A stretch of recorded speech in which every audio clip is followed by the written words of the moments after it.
Olá, pessoal. Então, eu estou aqui para apresentar a disciplina de métodos espectrofotométricos em eletroanalítica, que é a disciplina que nós vamos estar juntos, então, nesse segundo bimestre do segundo semestre de 2023.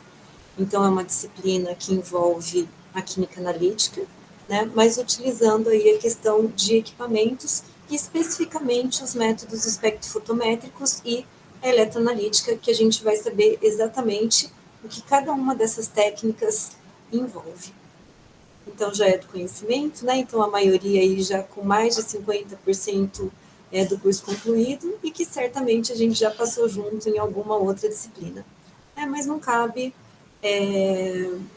acho que cabe, né? Reafirmar aí minha formação e minha experiência voltada para a área da química, tanto com relação à coordenação de curso, como também das disciplinas ministradas. E no caso, essas disciplinas dos termos finais, né? Então, já com uma especificação e aplicação da química de uma maneira bastante específica. Então, a disciplina dos métodos espectrofotométricos e eletroanalítica, né? Ela possui carga horária de 80 horas, então ela está dividida em 4 módulos, e vai acontecer aí no período de 16 de outubro a 16 de dezembro, né?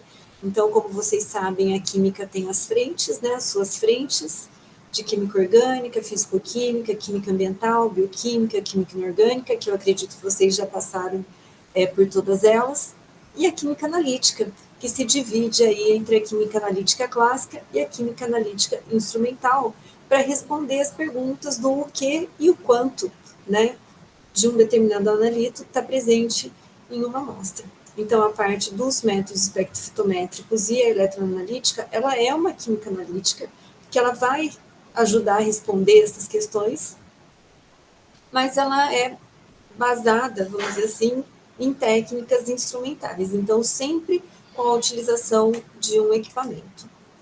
Então, o objetivo é proporcionar a vocês o conhecimento sobre os métodos empregados para a quantificação de substância, seja por espectroscopia, espectrofotometria de absorção ou emissão, e 2 técnicas eletroanalíticas. No caso da espectrofotometria, a gente vai obter resposta em função da interação da luz com a matéria, e no caso das técnicas eletroanalíticas, a gente vai obter resposta em função de estímulos elétricos, sejam eles potência, seja ele diferença de potencial, seja ele impedância. Então, com isso, a gente consegue responder as questões. No caso, a gente vai trabalhar com a potenciometria e a voltametria. Quais são as habilidades e competências que nós vamos desenvolver ao longo aí de todo o bimestre, né? Então, a gente vai definir o espectro eletromagnético, níveis quantizados de energia e fenômenos de absorção, descrever as propriedades da radiação eletromagnética, já que 3/4 do curso vai envolver espectrofotometria, reconhecer processos de interação da radiação com a amostra, que é isso que vai nos dar uma resposta, seja ela qualitativa ou quantitativa.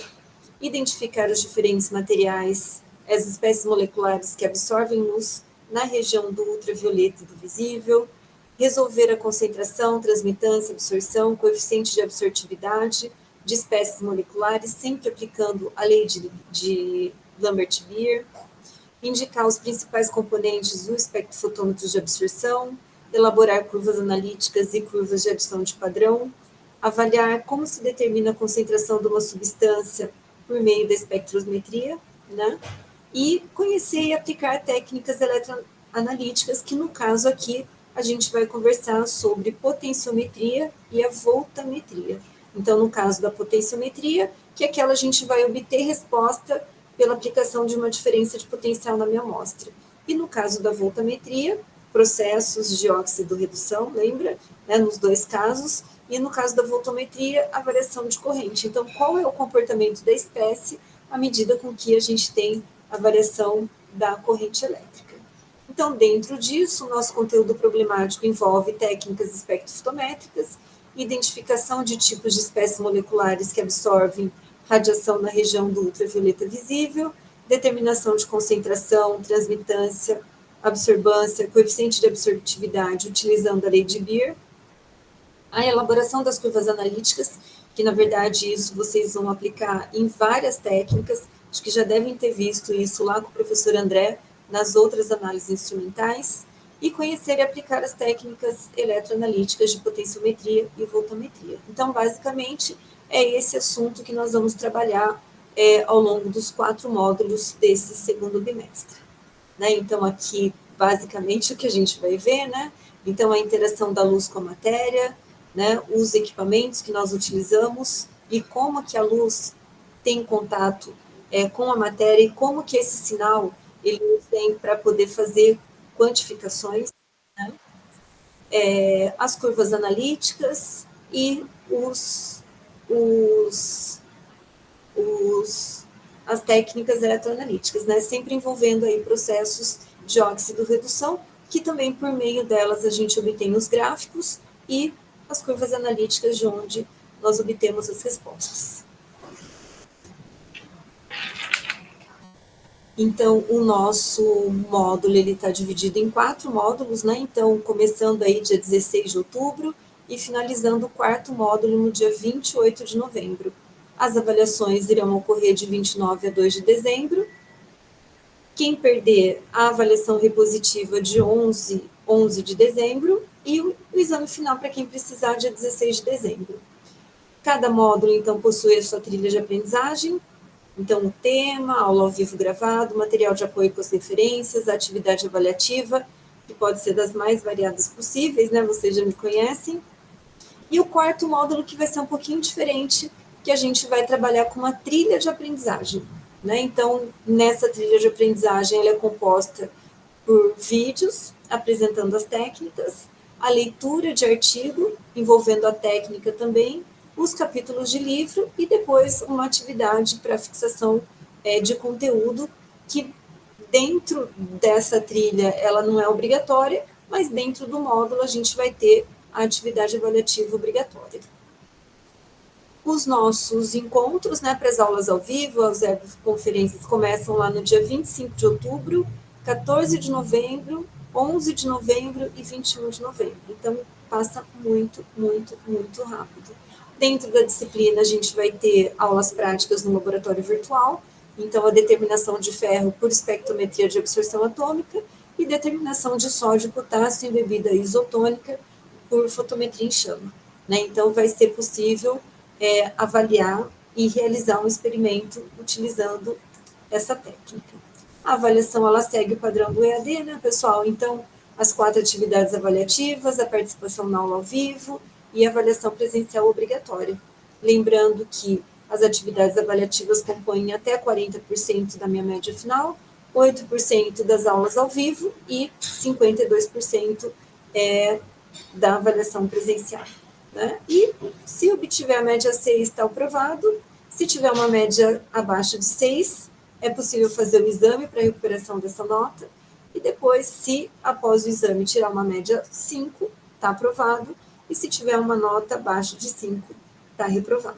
Então, na verdade, segue aí esse padrão EAD. Como nas outras disciplinas também, a gente tem uma série de referências bibliográficas importantes e clássicas aí da área de química analítica, que elas estão disponíveis nas 2 bibliotecas. Então, lembra que é muito importante, pessoal, que vocês estudem pelos livros, né? Porque as aulas ao vivo, elas são muito compactas, elas são muito rápidas, e, na verdade, é uma pincelada do conteúdo que a gente está trabalhando no módulo. Então, é muitíssimo importante que vocês consultem os livros para ter um embasamento teórico melhor de tudo que a gente vai falar no curso.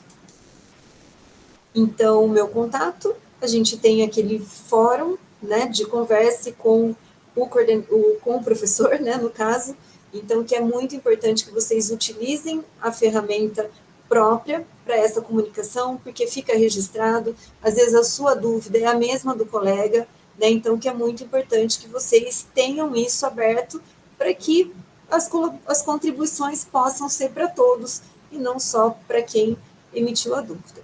O e-mail, né, o WhatsApp que vocês também já têm, e era isso que eu gostaria de mostrar para vocês. Então, a gente vai estar junto com essa disciplina, é um encanto, é uma das minhas queridinhas, né, porque parte do meu doutorado eu trabalhei bastante com a parte de espectrofotometria, e depois, nos meus projetos, após o doutorado, né? Então, espero poder conseguir transmitir para vocês toda essa minha experiência, todo esse meu gosto para as disciplinas de espectrofotometria e eletroanalítica ao longo desses 2 meses que a gente vai estar junto com essa disciplina.